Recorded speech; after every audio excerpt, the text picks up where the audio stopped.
My father's body was still warm in the funeral home when his widow's lawyer started counting the days until I'd be locked out of my own home. My name is Thomas Livingston.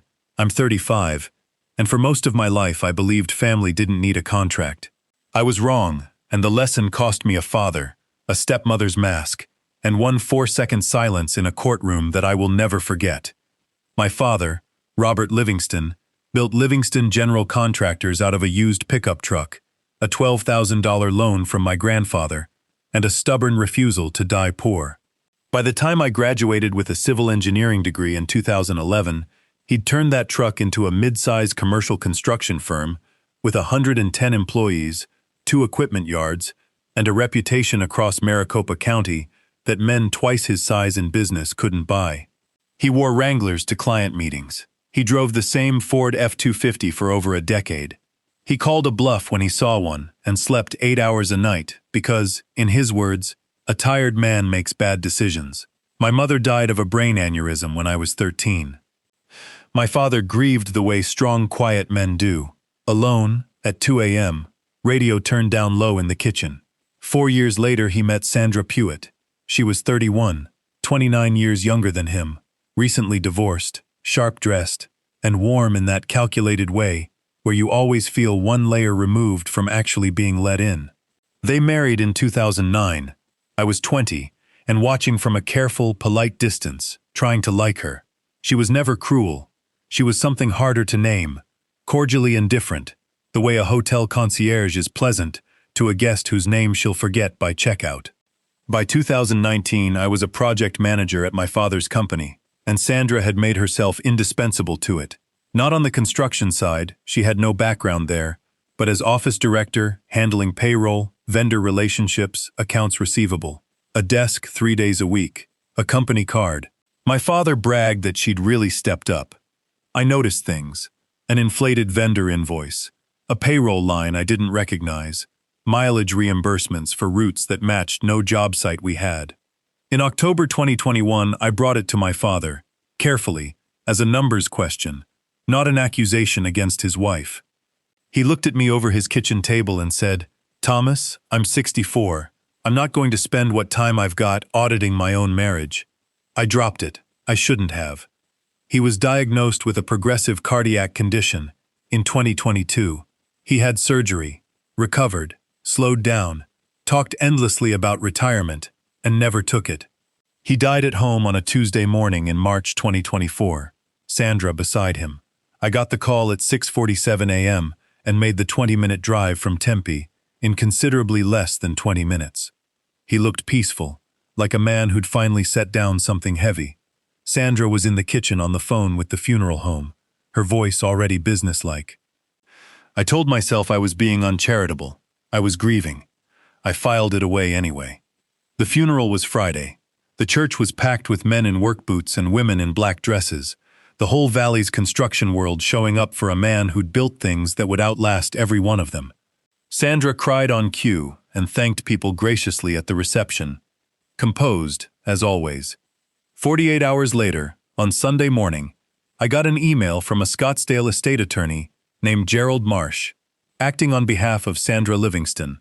Pursuant to my father's most recently executed will, dated November 2023, Mrs. Livingston was the sole beneficiary of the estate, the house, every financial account, and 100% of Livingston General Contractors, LLC. I had 5 business days to arrange collection of my personal belongings. My father was barely in the ground, and I was being told to clear out my desk. I read that email 4 times at my kitchen table.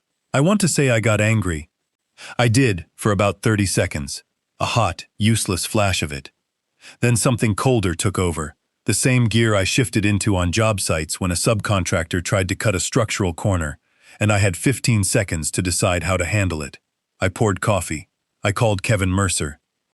Kevin was my father's business attorney of over a decade, the man who, as it turned out, had also drafted a will Gerald Marsh had never heard of.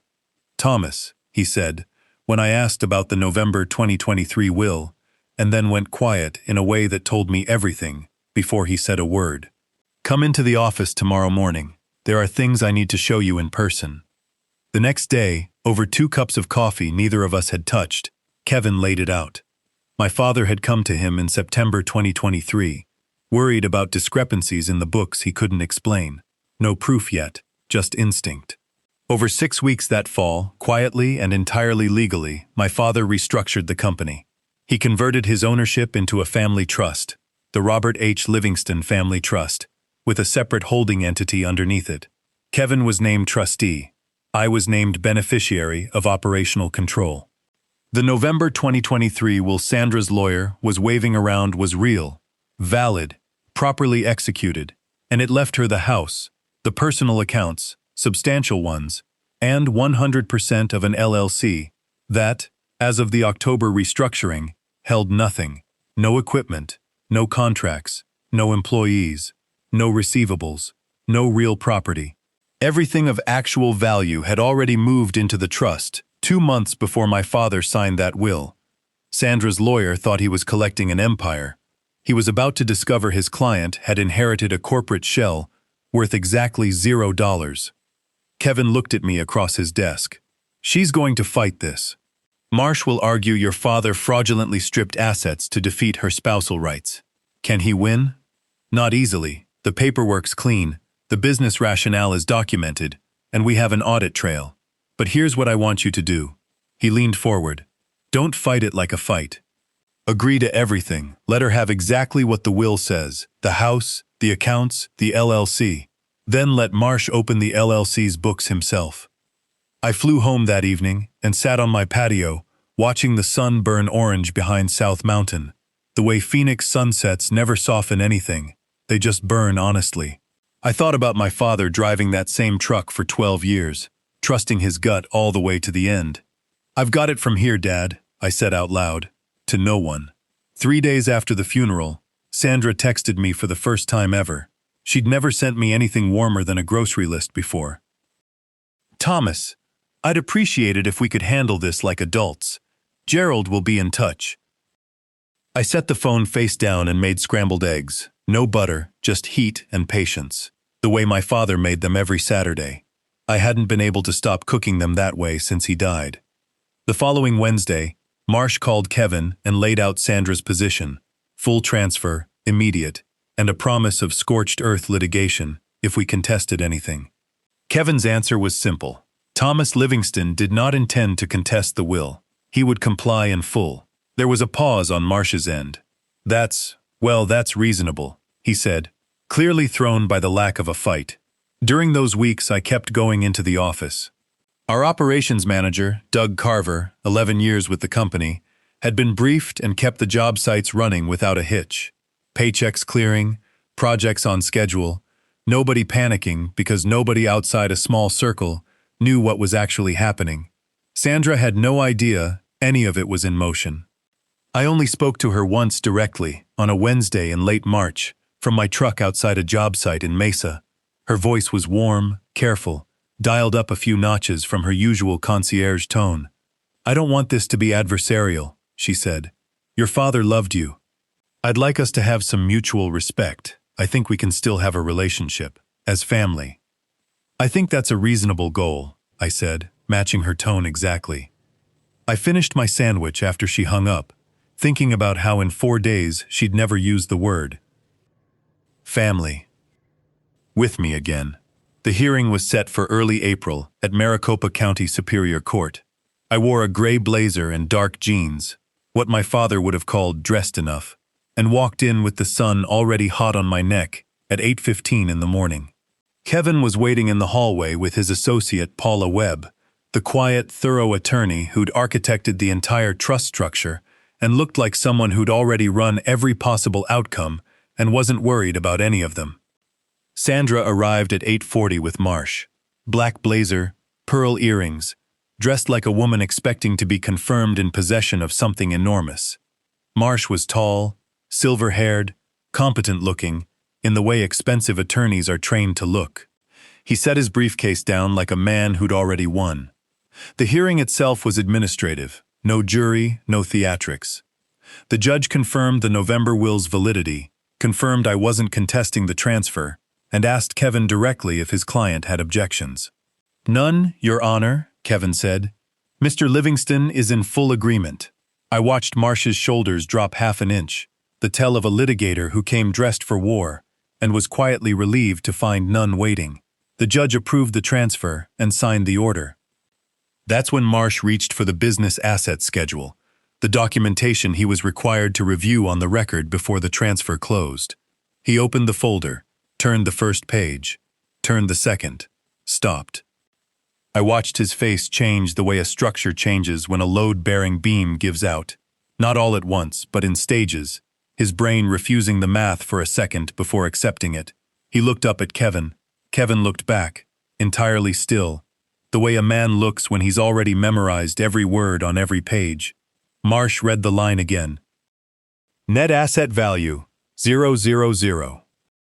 The room went silent for about 4 seconds. In a courtroom, 4 seconds is a very long time. Marsh set the folder down with the deliberate care of a man trying to keep his hands from shaking. He took off his glasses, folded them, and said, "Counsel, I'd like to request a brief recess." Through the glass panel outside the hearing room, I watched Sandra's composed widow's mask come apart in real time. Confusion, disbelief, then the sharp-jawed fury of someone realizing she'd been outmaneuvered. She pushed back into the room before Marsh could stop her. "What did you do?" she said, staring at me. "What did you do to that company?" "I didn't do anything to the company, Sandra," I said. "My father did, 18 months ago." "That's fraud. That's illegal. He stripped the assets. He restructured his business," Kevin said, calm and level. "Which is a legal right of any owner. The restructuring closed in October 2023.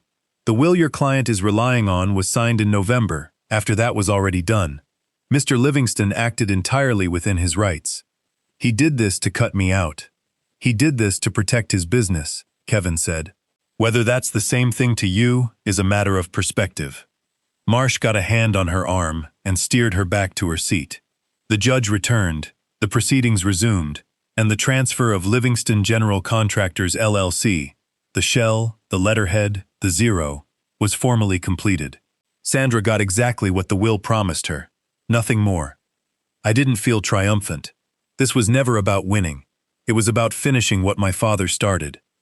In the parking garage afterward, Kevin warned me she'd instruct Marsh to challenge the restructuring within 30 days. He could file, Kevin said, but winning was another matter. Arizona gives a surviving spouse an elective share of the augmented estate, 33% under state law, but the 2-year look-back on transfers, combined with our documented business rationale, made the fraud argument brutally hard to sustain. Realistically, she'd end up with the paid-off house, worth around $1 million, the personal accounts totaling roughly $400,000, and a fight over a slice of business goodwill we'd argue down hard, comfortable, not destitute, not what she wanted. "I'm not trying to destroy her," I told him.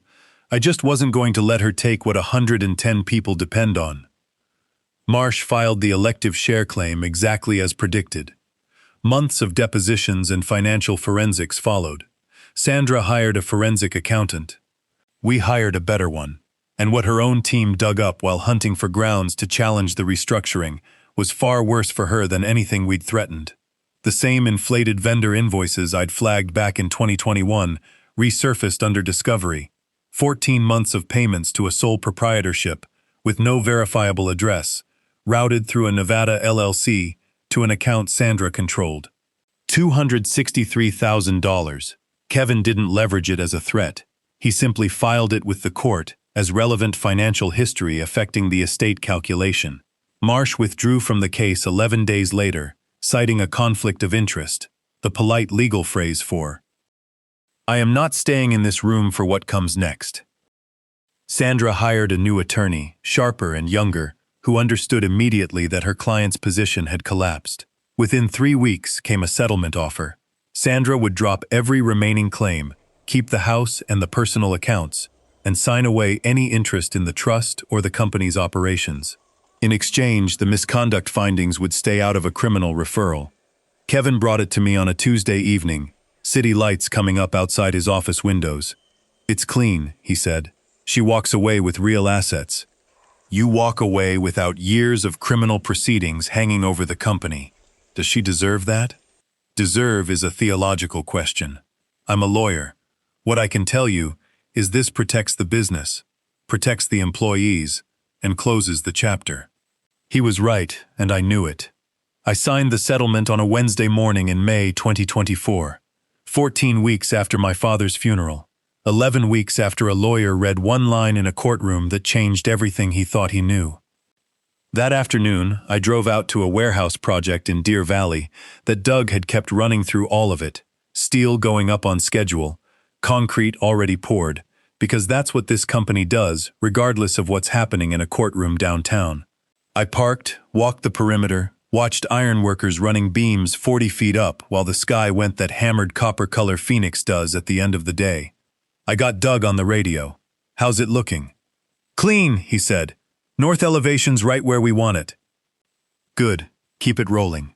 I stood there a long time, listening to the machinery, thinking about how my father had stood on 100 job sites just like it, across 4 decades, and how the sound never changed, the sound of something built to last. It took me months to understand the real lesson in all of it, and I want to say it plainly, because it's the part that actually matters. My father was 67, managing a failing heart, slowing down and grieving in his quiet way, and he still found the discipline to document, restructure, and protect something 110 families depended on. Not out of anger, out of the instinct of a builder who understands that real building means thinking about what happens after you're gone. For years, I stayed carefully neutral, careful not to create conflict in my father's marriage, careful to be the easy stepson who never made things difficult. I understand why I did it. I wanted to protect what I had with him, but that same careful silence let a situation develop, financially, relationally, that eventually needed emergency surgery to fix. The lesson isn't to distrust everyone who marries into your family. It's that love and due diligence were never opposites. You can love someone and still read the paperwork. You can respect a marriage and still know exactly what's actually yours. My father figured that out, just a little later than he should have. But when he finally acted, he did it completely, and he left me something I could actually use. That's the inheritance that mattered. The business is running, the people are working, the projects are on schedule. And every single morning, I still make the same breakfast he did.